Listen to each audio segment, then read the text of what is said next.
السلام علیکم دوستو، کہتے ہیں انسان کو چیز کی قدر تب ہوتی ہے جب وہ چیز اس کے پاس نہیں رہتی، مگر آج کی کہانی میں باپ زندہ تھا لیکن بیٹا پھر بھی اسے کھو چکا تھا۔ آخر تک ضرور دیکھنا، شاید آپ اپنی زندگی کا فیصلہ بدل دیں۔ ریحان ایک بڑی کمپنی میں جاب کرتا تھا۔ پیسے کی کمی نہیں تھی، گھر گاڑی اسٹیٹس سب تھا، لیکن اس کے گھر کے ایک کونے میں ایک بوڑھا باپ چپ چاپ رہتا تھا۔ وہ باپ جو کبھی اس سے کاندھے پر بٹھا کر میلہ دکھاتا تھا، آج سیڑھیاں چڑھنے میں بھی لرزتا تھا۔ ایک دن باپ نے کہا، بیٹا ڈاکٹر نے کہا ہے کہ چیک اپ کروانا ہے۔ ریحان نے موبائل سے نظر اٹھائے بنا کہا، ابا کل دیکھتے ہیں، آج امپورٹنٹ میٹنگ ہے۔ ریحان کے لیے 2 لفظوں کی شاعری۔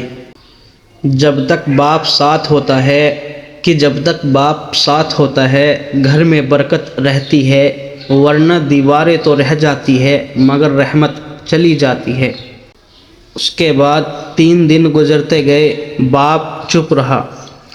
چوتھی رات اچانک طبیعت زیادہ خراب ہو گئی، ہاسپٹل لے جایا گیا۔ ڈاکٹر نے کہا، کافی پہلے علاج شروع ہو جاتا تو بہتر ہوتا۔ ریحان کے پیروں تلے زمین کھسک گئی۔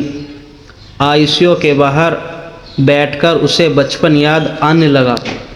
وہی باپ جو خود بخار میں بھی کام پر چلا جاتا تھا تاکہ بیٹا اسکول ٹرپ پر جا سکے۔ وہی باپ جو اپنی دوا چھوڑ کر بیٹا کی فیس بھر دیتا تھا۔ ریحان کے لیے 2 لائن کی شاعری۔ باپ ایک ایسا درخت ہے جو خود دھوپ میں جلتا ہے مگر اپنی اولاد کو ہمیشہ سایہ دیتا ہے۔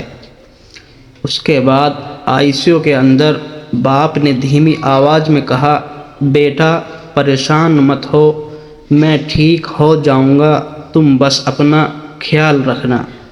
سوچئے، موت کے قریب کھڑا باپ بھی اپنے درد کی بات نہیں کرتا، صرف اولاد کی فکر کرتا ہے۔ ریحان ٹوٹ گیا۔ اس نے باپ کا ہاتھ پکڑ کر کہا، ابا معاف کر دو، میں آپ کو وقت نہیں دے سکا۔ باپ مسکرایا اور کہا، بیٹا باپ اولاد سے کبھی ناراض نہیں ہوتا۔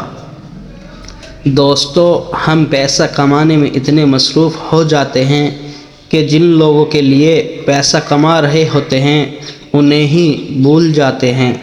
یاد رکھیے، میٹنگ دوبارہ ہو سکتی ہے، بزنس دوبارہ ہو سکتا ہے، مگر ماں باپ دوبارہ نہیں ملتے۔ اگر آپ کے والد زندہ ہے تو آج ان کے پاس بیٹھ کر 5 منٹ بات ضرور کرنا، اور اگر دنیا سے چلے گئے ہیں تو ان کے لیے دعا اور صدقہ ضرور کرنا۔ اللہ ہم سب کو اپنے والدین کی خدمت کی توفیق عطا فرمائے، آمین۔